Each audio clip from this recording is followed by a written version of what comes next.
Hey everybody, I am here with the wonderfully fantastic Dana Lam, the lady that puts the spark back in all of your relationships, let's just face it. And she is the founder and author of Surprise Date Challenge. Take it away, Miss Dana.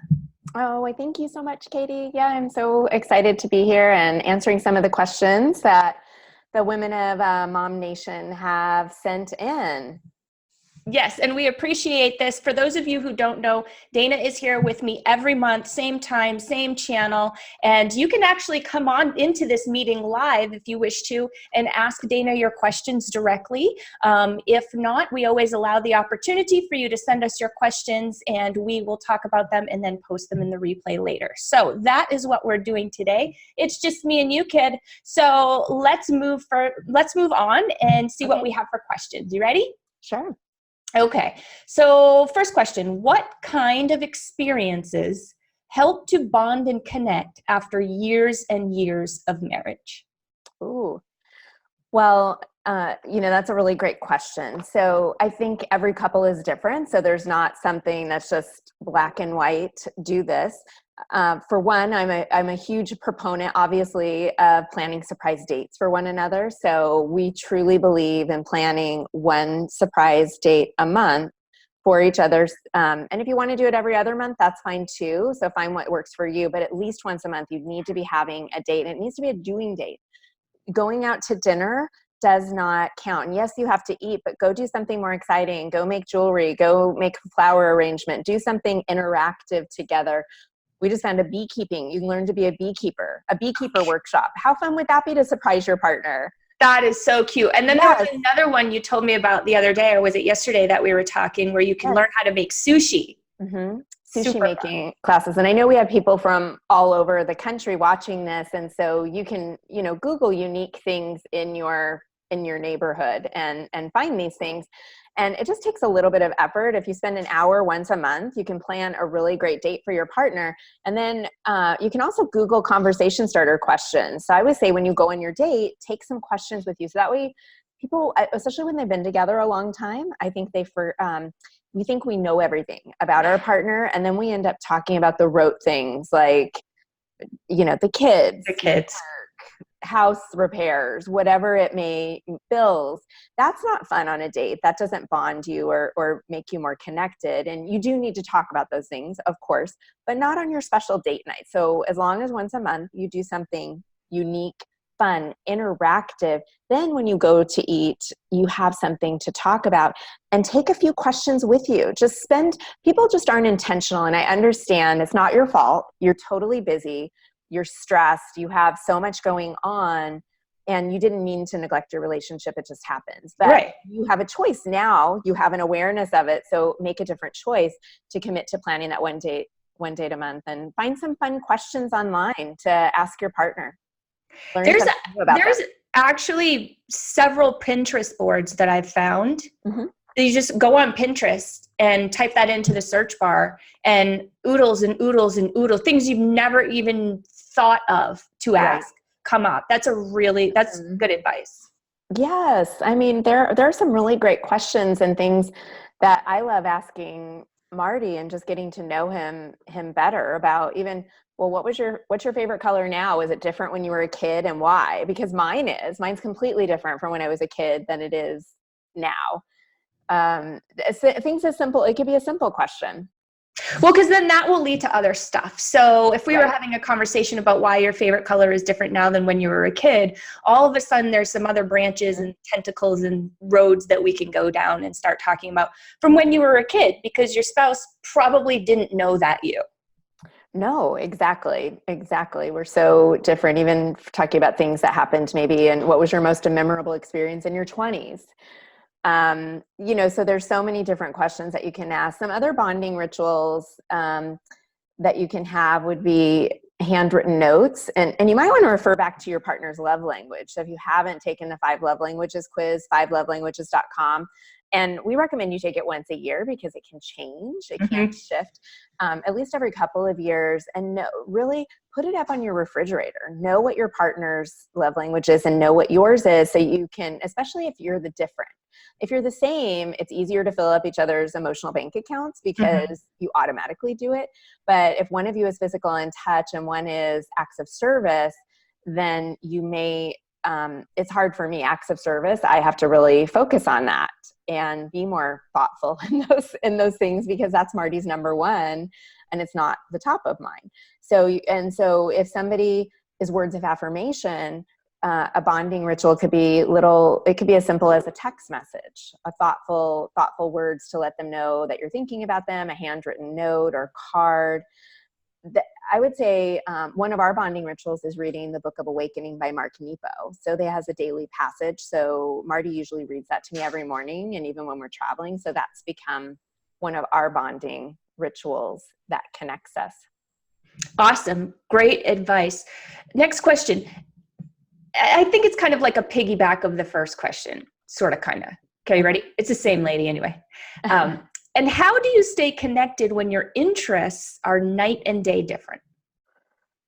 Well, that is really, that can be really challenging. I think you have to it takes a little more effort then, because, and so maybe you'll have to try new things together to find something that you can bond on. So maybe it's taking dance lessons together.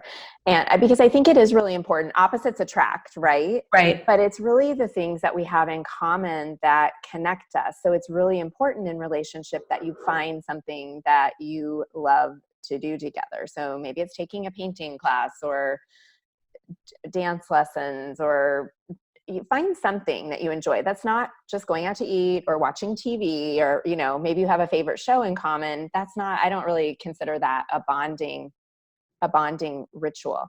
So I would just encourage you, and that's where planning a surprise date every month, you can try new things. Like we just referred a client to axe throwing, and he loved it. And he and his girlfriend are now joined an axe throwing league together. They ended up, he's like, who would have known?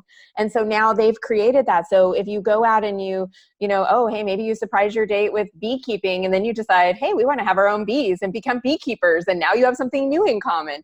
So I think it's all about trying new, again, just getting yourself out there and out of your rut and trying new experiences together.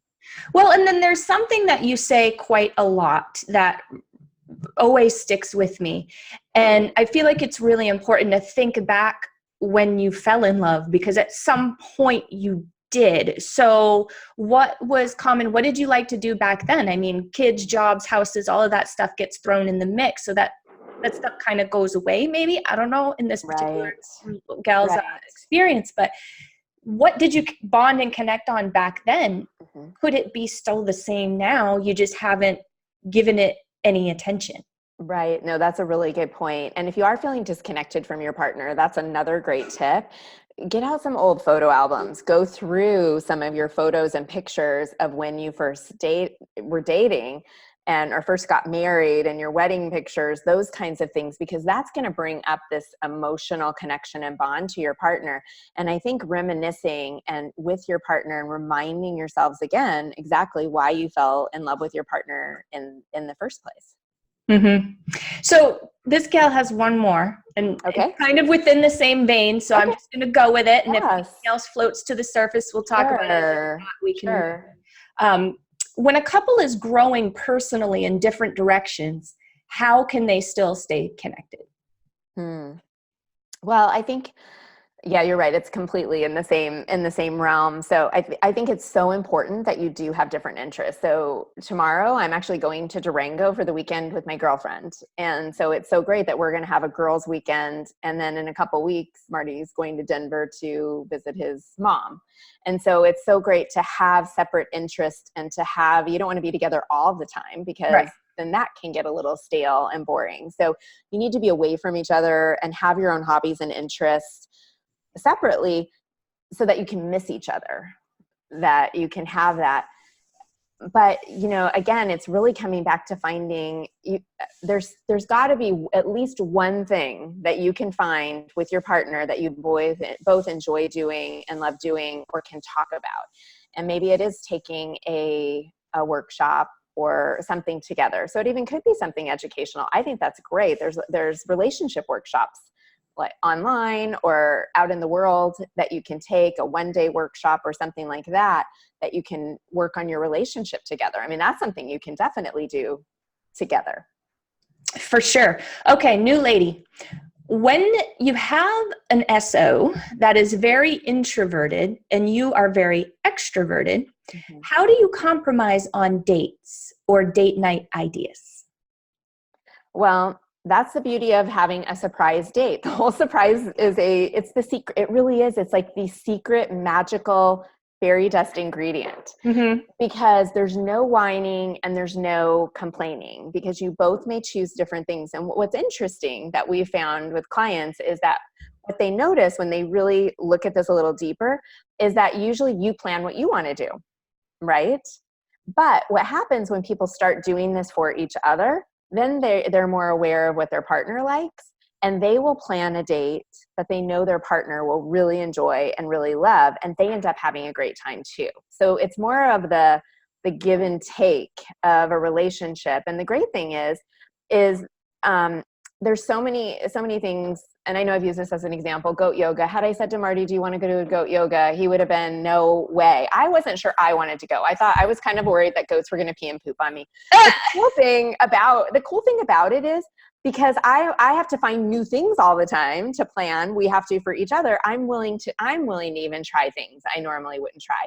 And that's one of his favorite dates. He had so much fun and he never would have went. But what happens is you say, hey, wear workout clothes, be ready at 9 a.m. We're leaving the house. And then you get there and you get out of the car, and what are you going to go? No, I'm not going to do this and pout like a little kid. You're going to go with the flow, right? Exactly. There's no whining, there's no complaining. Everybody has a good time. And of course, some dates are going to be better than others. But then there's no whining or complaining. And once a month, you each get to plan something either, that you like. And I know you'll both have a really great time. Well, and that's a bonding experience all in and of itself, because if I'm planning a date for my spouse based upon what I think he would love, and I'm right, and he's excited, then that makes me feel good. So It's kind of like a win-win right there. Yes. For both of you. Yeah. Yeah. It will fill up both of your emotional bank accounts. Like he's like overflowing. And the great thing about that is, we're all human. We're going to mess up. We're going to do something that irritates our partner. And by doing these bonding rituals of creating surprise dates and filling the emotional bank account, what happens is, when somebody makes a withdrawal because they've done something stupid or made a mistake or irritated you, the account doesn't go bankrupt. Because when it goes bankrupt, that's when things go sideways and people get divorced and relationships end and you fall out of love and you lose the spark. So it's really about always thinking of it as making deposits into your marriage or your relationship for them. And one other thing I was just to say, one of our clients, so her husband was a police officer and she hates guns. And she took him to an indoor shooting range and then set up Nerf games at home, like shooting games when they got home. So funny. And she took pictures, and one of her, it really made me emotional, because she said, I did it. I never would have done that before being a part of the surprise date challenge, but she was pushing herself out there to do something she knew he would like, because she always planned stuff she liked. She said it made her feel so amazing to know that it made him so happy. He was excited. He was surprised. And she actually had a really great time doing something that she normally wouldn't do. So. Right. I can totally see that happening. Okay. Last question I got. You ready? Okay. I could use help figuring out how to get my guy to commit and follow through with an event, a trip, anything. Okay. So that is one that I have received from people, frustrated, calling me and frustrated, like he won't do it. And what I've asked a couple of people is, well, have you actually sat him down and said this to him?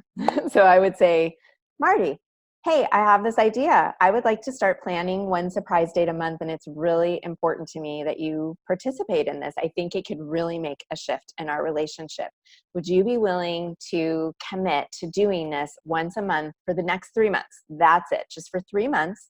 And then we can reevaluate and see if it's made a difference in our relationship, if we like it, if we want to make any changes. Would you be willing to do that? This for me, it's very important. and share. And when I've asked people, have you actually sat your spouse down, looked them in the eye, had their undivided attention, and shared with them that this is important and something that you want to do, they always say no. But yet they're expecting their partner. I get it. We want, it's like, I want Marty to know what I like and then just go do it and make it happen. I want him to pay attention, but I want him to do it. I want him to do all the work and do all the planning.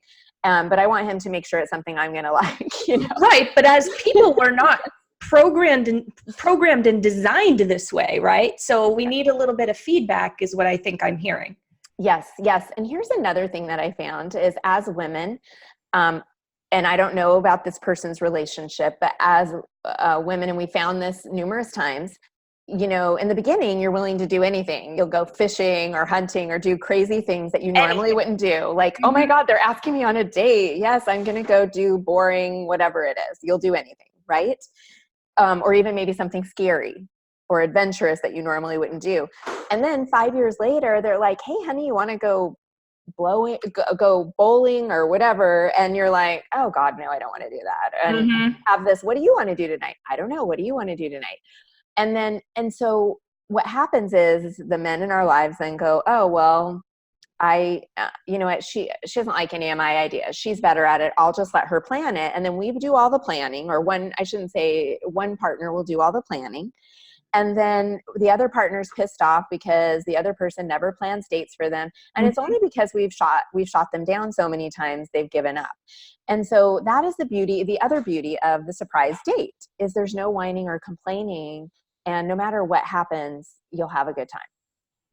Right. Now, this kind of is a good segue into something that we were talking about offline just a moment ago, when I shared with you that he's very different now. But when my husband and I first got together, he would get upset because I didn't know what he wanted or what he was thinking or whatever it was in that moment, because I should just know. And if I didn't, I don't love him. So now, again, he's not like that anymore. We've moved through that. We're good. The communication thing is very important to us. But you're finding in your travels and as many couples that you deal with on a day-to-day, that's fairly common. Yes. I think that's one of the biggest issues in relationship, is that people don't communicate.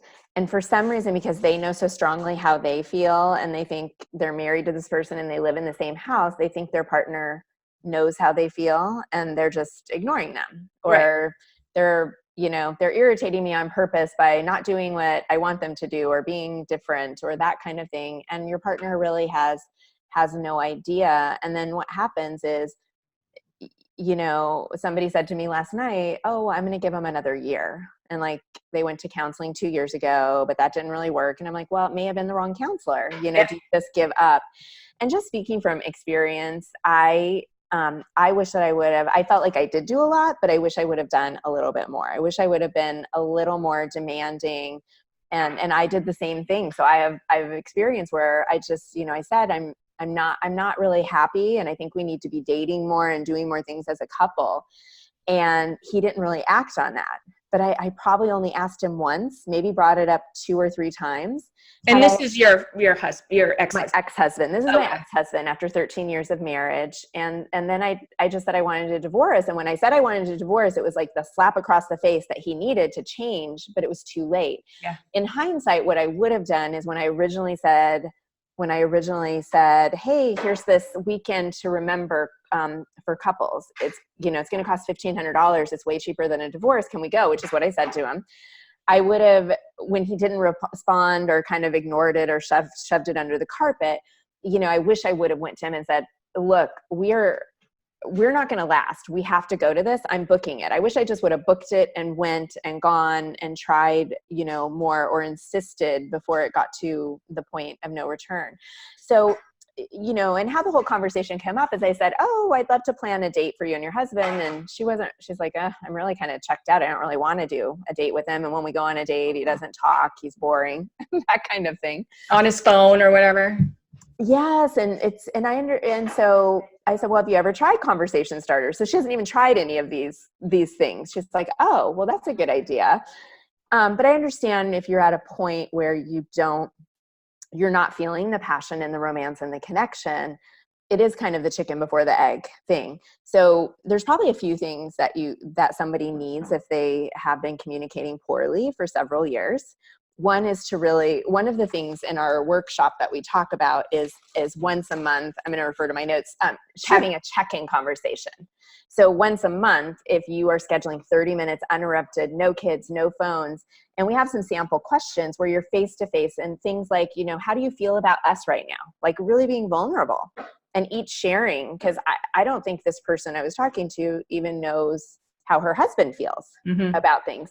And then are there any leftover issues we need to discuss or clarification or resolution? What unfinished business do we need to discuss, clarify, or resolve? And then my favorite question is, how can I make you feel more loved this month? Like, what do you need? And sometimes people will say, I don't know. And I'm like, well, no, that's not okay. You have to come up with something. You have to, you have to answer this. And then, for the month, you each have something to focus on to make your partner feel more loved. So I think communication is so important, but even if you don't feel like planning a date for your partner, plan a surprise date and be committed. And even if they're not willing to, because I think it can shift things over time. And most people, when they get to the point of no return, it's because you're really not having any fun in your relationship. Yep. If you're always talking about serious things and you're not having fun, then that's not a good situation. You're really out of balance. So you need to have balance. Make sure that you're adding that fun and connection and bonding rituals into your relationship, but also make sure that you are communicating, like really communicating and not shoving stuff under the carpet. Lynn Bunch with intuitive development says we're so good at that as humans. We shove all the stuff underneath the carpet. Well, eventually the carpet stinks and you have to throw it out. Right. Right. And the things that you're shoving begin to change as you grow and change and have, different interests and things like that and change as a person. So what my husband, maybe what spoke to him 6 years ago when we got married could be different now. And if you're not having this monthly check-in, how are you going to know? Right. What's important to them. Another thing that we do is we have I keep wanting to say a clearing ceremony. It's not a clearing ceremony, and I'm spacing the name of it right now, but it's basically a little ceremony that you can do that asks all these questions. And I think we do at least once a year, and we like to go to Sedona. So we'll go to Sedona. We take a smudge stick and a feather, and we smudge ourselves in the space, and we hike up onto like a secluded red rock somewhere, and we each have our typewritten notes, and there's all these questions about like, if he's done anything over the past year that like maybe hurt me or hurt my feelings, and what do I forgive him for? What do I want him to forgive me for? So it's very, very, you have to be very vulnerable, and it's very, very deep, but that's what keeps our relationship amazing. And sometimes we cry, and sometimes we are angry with each other, but after we do this, it's like, it just gets it all out, and it's like a fresh new start through a new year. And we can commit to being like, then we can commit to being with, hey, let's do this another year. Mm-hmm. Do you agree that the only real way to have a true bond is to be completely vulnerable with each other? I don't see how you can have a relationship with anyone without vulnerability. And I don't know if have you read any of Brene Brown's books or give me some titles. Well, one of them is about vulnerability. I can't think of it right now. Something about Into the Wilderness. But if you Google Brene Brown, it's Brene Brown, and watch one of her TED Talks on vulnerability. I mean, it is amazing. I mean, she has a story in there where she talks about like she drops her coffee and it breaks and splatters all over. I think she was running to get the phone or something and ruined her pants, and she had to change it. And her husband called at that time, and she just like yells at him, and like he like hung up on her, I think, because she was, just because it was her reaction in the moment, and just talking about how she knew it wasn't him and he knew it wasn't him, but just how those conversations come up and that we need to be vulnerable in all areas. Mm-hmm. Mm-hmm. Makes a lot of sense. Well, thank you, Dana. Is there anything else that you'd like to add for today's episode? No, I I don't believe so. If we're very excited. We are expanding across the U.S. So I'm hoping in the next week or two, we will start having date ideas available in different cities across the U.S. It'll be like Vegas, California, probably next, but Nice. we will be expanding that. So we'll have local date partners. And if anyone, if people haven't, go to surprisedatechallenge.com, and there's a button right on the front page that says join the VIP club, and you'll get an inspiration kit with date ideas that you can use anywhere in the world, really, and get some inspiration on how to make your relationship better. Awesome. I love it, Dana. As usual, thank you so much for spending some time with us today. Thank you. Bye. Bye.